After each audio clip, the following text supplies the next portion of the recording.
नमस्कार मित्रांनो, S class एज्युकेशनमध्ये तुम्हा सगळ्यांचं मनापासून स्वागत आहे. मी सुहानी. आता लवकरच दिवाळी येणार आहे, त्याच्यामुळे तुम्हा सगळ्यांना ॲडव्हान्समध्ये दिवाळीच्या खूप खूप शुभेच्छा. अर्थात दिवाळी दिव्यांचा सण आहे, मजा मस्ती तर आलीच, पण त्यासोबतच अभ्यास पण बॅलन्स करायचा आहे. याचं कारण असं आहे की जे आता 10वीला आहेत, जे आता 12वीला आहेत, तर त्यांना कळलं असेल की आता नुकतीच सामायिक परीक्षा झालेली आहे आणि आपला काही म्हणावा तेवढा चांगला अभ्यास नाही झालाय. आणि परीक्षा जवळ येते, त्याच्यामुळे नेमका अभ्यास कसा करायचा हे तुम्हाला ठरवायचं आहे, याचा एक प्लॅन करायचा आहे.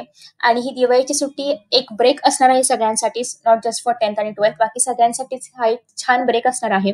आणि इथून पुढे तुम्हाला नेक्स्ट सेम ज्याला आपण म्हणतो त्याची तयारी करायची आहे. ठीक आहे, पण नेमक्या या सुट्टीमध्ये करायचं काय? आता अर्थात मी तुम्हाला असं अजिबात सांगणार नाही की 10वी 12वी एकदाच येते, दिवाळी दरवर्षी येते, तर फक्त अभ्यास करा, एन्जॉयमेंट सोडा वगैरे असं काही सांगणार नाहीये. त्याच्यामुळे टेन्शन घेऊ नका, आपण दोघांनाही बॅलन्स करणार आहोत.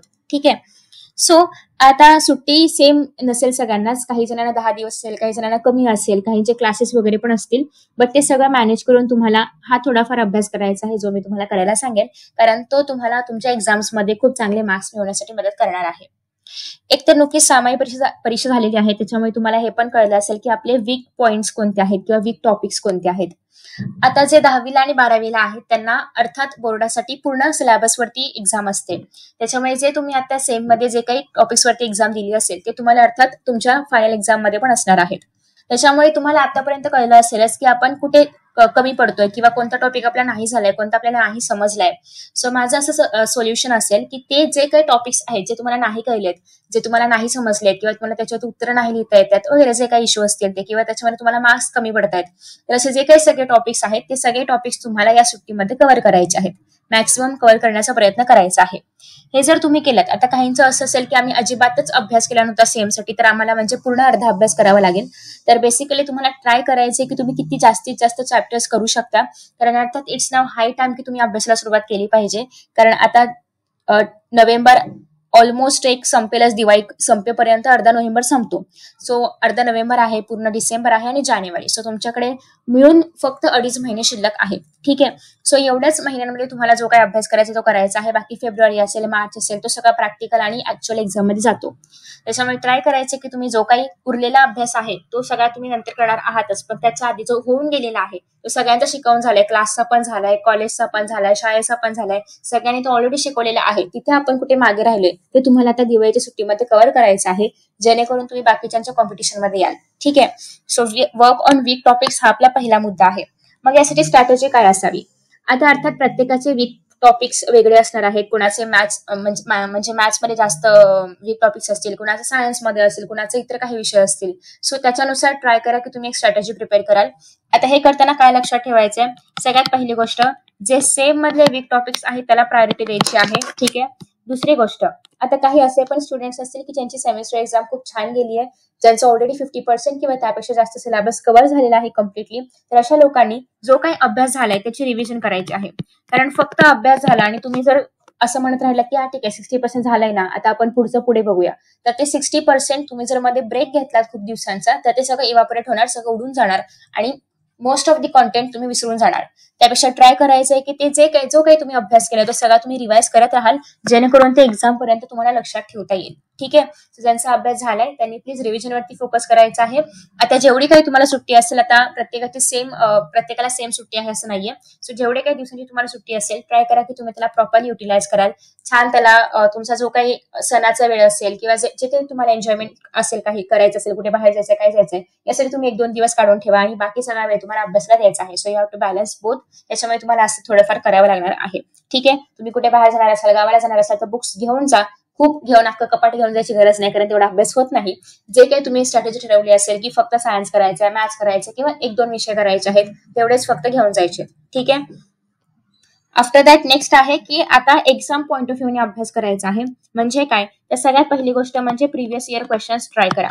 आता तुम्ही जेव्हा या वीक टॉपिक्स वरती फोकस करणार आहात, तेव्हा सगळ्यात आधी हे बघा की तुमचे जे काय आता वीक टॉपिक्स आहेत, जे तुम्ही दिवाळीमध्ये अभ्यासणार आहात, तर त्याच्यामध्ये एक्झाम मध्ये कोणते क्वेश्चन्स येऊन गेलेले आहेत, म्हणजे पीवायक्यूज कोणते येऊन गेलेले आहेत ते तुम्हाला पाहायचं आहे.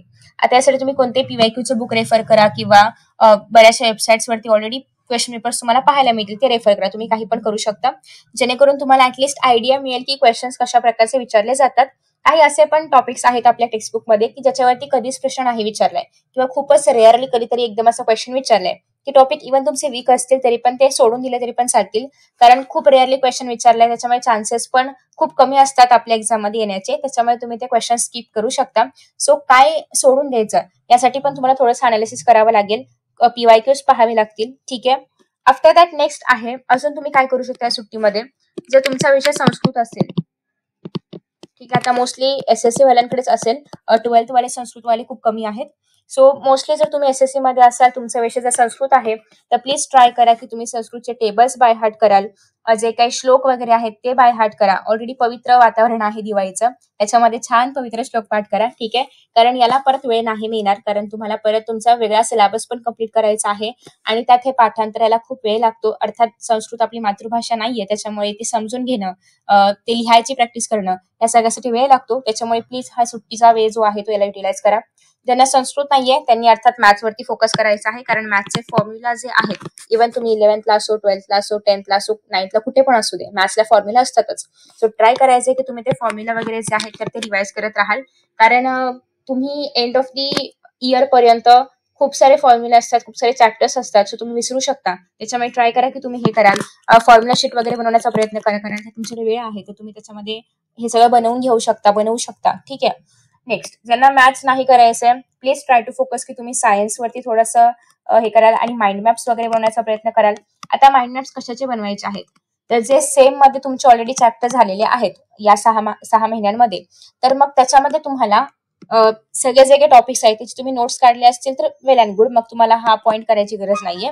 पण जर तुम्ही नोट्स नाही काढले तर मग तुम्हाला त्याचे माइंड मॅप्स तयार करावे लागतील, कारण आता तुम्ही पुढे जाऊन परत एकदा ते आधीचे चॅप्टर्स रीड करणार, परत त्याला रिव्हिजिट करणार, परत ते पाहणार. त्यापेक्षा बेस्ट आहे की माइंड मॅप्स बनवा, जेणेकरून तुम्हाला इझिली ते चॅप्टर्स रिवाइज करता येतील आणि परत परत सारखं पूर्ण पुस्तक वाचायची गरज नाही पडणार, कारण ऑलरेडी ते जे काही हाफ सिलेबस आहे त्याचे तुमच्याकडे माइंड मॅप्स तयार असतील. मग हे कधी करायचं आहे, आत्ता वेळ आहे, प्लीज करा. ठीक आहे. तुमच्याकडे ऑप्शन आहे, एकतर मॅथ्स करा, एकतर सायन्स करा, किंवा ज्यांचं असं आहे की माझं मॅथ्स आणि सायन्स झालंय किंवा मला करायचं नाहीये, तर अशा लोकांनी काय करायचं आहे, इतिहास, भूगोल, राज्यशास्त्र या विषयांवरती फोकस करायचा आहे. याचं कारण असं आहे की हे विषय जे आहेत, आपण म्हणतो की पाठांतराला खूप वेळ लागतो, खूप मोठे आहेत, खूप मोठी उत्तर आहेत, कशी लक्षात ठेवायची, तर यासाठीच महत्वाचं आहे की तुम्ही लवकर सुरुवात करा. म्हणजे आतापासून जर तुम्ही पाठांतराला सुरुवात केली तर तुम्हाला दर वीक मध्ये किंवा दर 2 वीक नंतर, म्हणजेच दर 15 दिवसांनंतर वगैरे तुम्ही ह्या ज्या गोष्टी आहेत तर ह्या करू शकता आणि सतत रिवाइज करू शकता. त्याच्यामुळे तुम्ही ट्राय करा की जेवढ्या लवकर तुम्ही या सगळ्या विषयांना सुरुवात कराल तेवढं तुम्हाला लवकरात लवकर सुरुवात करायची आहे, जेणेकरून तुम्ही मल्टिपल रिव्हिजन्स करू शकता आणि मग तुम्ही आन्सर्स विसरणार नाही. ठीक आहे. सो अजिबात असं कोणी करायचं नाहीये की जानेवारीमध्ये बघूया, इतिहासशास्त्र आहे, भूगोलशास्त्र आहे, होईल लगेच, असं होत नाही. ठीक आहे. इतिहासामध्ये जर तुम्हाला चांगले मार्क्स हवे असतील, भूगोलामध्ये जर चांगले मार्क्स हवे असतील, तर भूगोलाचे मॅप तुम्हाला आतापासून प्रॅक्टिस करावी लागेल. रोज नाही करायचे, आज करा, 7 दिवसांनी करा, मग 15 दिवसांनी करा, असं करा. पण कन्सिस्टन्सी त्याच्यामध्ये असली पाहिजे, तरच तुम्हाला मॅप्स लक्षात ठेवता येतील. आणि सेम विथ इतिहास पण, आता तुम्ही एखादा चॅप्टर रिवाइज करा, परत 7 दिवसांनी करा, 15 दिवसांनी करा, एका महिन्यानी करा. असं जर तुम्ही आतापासून सुरुवात केली तर तुमच्याकडे तो वेळ आहे की एका महिन्यानी करता येईल. जर तुम्ही ऐन जानेवारीमध्ये सुरुवात केली, फेब्रुवारीमध्ये सुरुवात केली, तर तुमच्याकडे वेळच नाहीये. ठीक आहे. जितक्या लवकर सुरुवात कराल तेवढं चांगलं आहे. अजून एक आहे ज्यांचं मराठी वीक आहे, मराठी किंवा कोणतंही लँग्वेज आपण म्हणूया, लँग्वेज वीक आहे, तर प्लीज ट्राय करा की तुम्ही लँग्वेजचं जे रायटिंग स्किल आहे त्याचा अभ्यास कराल. आता अर्थात प्रत्येक वेळी लिहूनच बघायची गरज नाहीये, तर तुम्ही काय करू शकता, कोणतंही एखादा सॅम्पल बुक घ्या, पीडीएफ घ्या, किंवा काही पण जिथे कुठे तुम्हाला मटेरियल अवेलेबल होईल. किंवा मी पण बरेच व्हिडिओज अपलोड केलेले आहेत रायटिंग स्किल, 12th साठी पण, 10th साठी पण, 11th साठी पण, 9th साठी पण. ठीक आहे. सगळ्या स्टँडर्डचे रायटिंग स्किलचे व्हिडिओज अवेलेबल आहेत, सगळ्या विषयांचे अवेलेबल आहेत. मराठी आहे, इंग्लिश आहे, संस्कृत आहे, सगळं अवेलेबल आहे. आणि आय गेस काही थोडंफार हिंदी पण अवेलेबल आहे. ठीक आहे. सो तुम्हाला काय करायचंय, लिहून पाहणं शक्य नसेल किंवा तेवढा वेळ नसेल तर चालेल, ऍटलिस्ट ते व्हिडिओज ऐका, ऍटलिस्ट तुम्ही त्याच्यामध्ये जे काही लिहिलंय ते पहा, जेणेकरून तुम्हाला आयडिया मिळेल की रायटिंग स्किल कसं लिहायचं असतं. ठीक आहे. दुसरी गोष्ट, पूर्ण रायटिंग स्किल न लिहिता, सपोज फॉर एक्झाम्पल निबंध आहे काहीतरी, काय विषय घेऊया आपण, मी सैनिक असतो तर किंवा मी शेतकरी असतो तर असा काहीतरी आत्मकथावरती निबंध तुम्हाला लिहायचा आहे. तर मग पूर्ण निबंध न लिहिता ऍटलिस्ट तुम्ही पॉइंट्स नोट डाऊन करा की मी सैनिक असतो तर काय केलं असतं, पहिला पॉईंट, दुसरा पॉईंट, तिसरा पॉईंट, असे फक्त एक 6 ते 7 पॉईंट काढण्याचा प्रयत्न करा. याच्यामुळे काय होईल की तुम्ही त्या विषयावरती विचार करू लागाल आणि तुम्हाला जर अशी सवय लागली प्रत्येक गोष्टीवरती पॉइंट्स काढण्याची, तर तुम्ही प्रत्येक पॉइंटला परत एका पॅरेग्राफमध्ये, अर्ध्या पॅरेग्राफमध्ये एलॅबोरेट नक्कीच करू शकता. ठीक आहे, हे तुम्हाला रायटिंग स्किलला तर मदत करेलच, पण सोबतच नोट्स काढणं असेल, इतिहासाची उत्तरं पाठ करणं असेल, सेम गोज फॉर सायन्स असेल, तर प्रत्येक ठिकाणी तुम्हाला ही जी मेथड आहे उपयोगी पडणार आहे. त्याच्यामुळे ट्राय करा की कोणताही विषय दिला त्याचे असे मुद्दे काढता आले पाहिजेत. लिहायचे प्रत्येक वेळी लिहिलंच पाहिजे किंवा मोठ्या पानभर उत्तरच लिहिलं पाहिजे असं गरजेचं नसतं.